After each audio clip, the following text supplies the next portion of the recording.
আসসালামু আলাইকুম গাইস, অনেকদিন পর আপনাদের মাঝে একটি লং ভিডিও নিয়ে আসলাম। তো এক গৃহস্থ আমাকে ফোন দিছে, আমি চলে গেলাম ওনার জমি চাষ করার জন্য।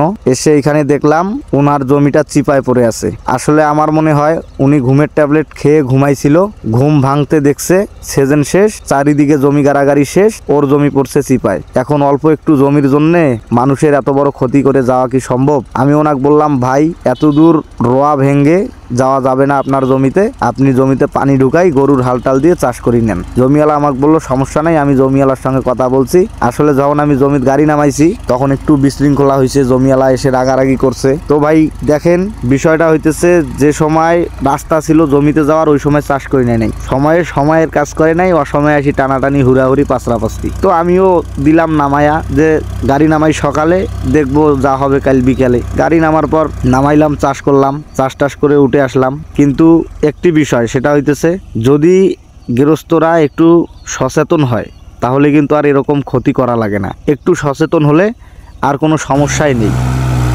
এই শুধুমাত্র একটু সচেতনার কারণেই কিন্তু আজকে এই রোয়াটা ভাঙা লাগলো। তো সবাই ভালো থাকবেন, আমার জন্য দোয়া করবেন, আমি যেন সবাইকে আমার সর্বোচ্চ ভালোবাসাটা দিতে পারি ইনশাল্লাহ।